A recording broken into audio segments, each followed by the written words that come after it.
ஹலோமா, எப்படி இருக்கீங்க? ஆ அம்மா, நாங்க இப்போ கொஞ்சம் வெளியில போயிட்டு இருக்கோம். நான் அப்புறமா கால் பண்ணவா? ஓகேமா, பாய்.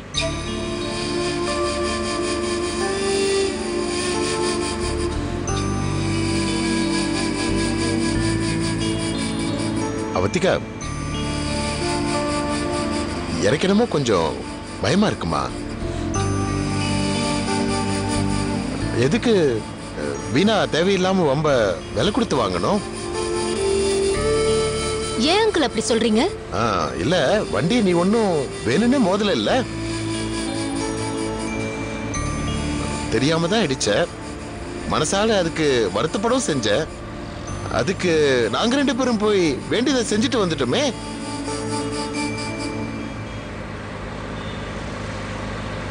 எதுக்கு நீ திரும்ப வரணும்னு அடம் பிடிக்கிறமா? மனசாட்சின்னு ஒண்ணு இருக்கே, அது என்ன சும்மா விட மாட்டேங்குது அங்கிள். மத்தவங்க செய்யறது தப்புன்னு பட்டுச்சுன்னா உடனே நான் சொல்லிடுறேனா இல்லையா? ஏன் தண்டனை கொடுக்க கூட நான் யோசிக்கிறது இல்ல.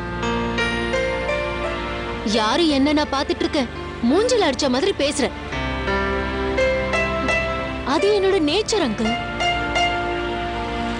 நானே ஒரு தப்பு பண்ணனா எனக்கும் அதே தண்டனை கிடைச்சுதான் தீரணும்னு நினைக்கிறேன். கேவலம் நம்ம லெவல்ல நேர்மையும் உண்மையும் இல்லனா அடுத்தவங்கள குறை சொல்ல நமக்கு என்ன யோகியதை இருக்கு? நீ பேசுறதெல்லாம் கேக்குறதுக்கு நல்லதா இருக்கு, ஆனா பிராக்டிக்கலா ஒத்து வரணும்லமா.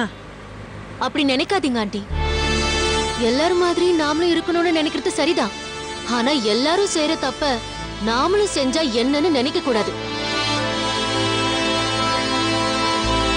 ஜஸ்ட் ஒரே ஒரு நிமிஷம் ஹாஸ்பிட்டல் உள்ள நான் வரேன். மீனாவை பாக்குறேன்.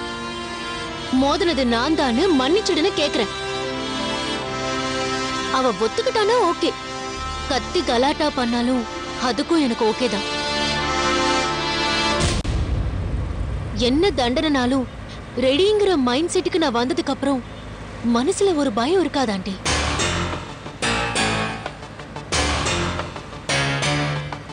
கடவுளே, இவ சொல்லி கேட்கிற ஜென்மமே இல்லையே.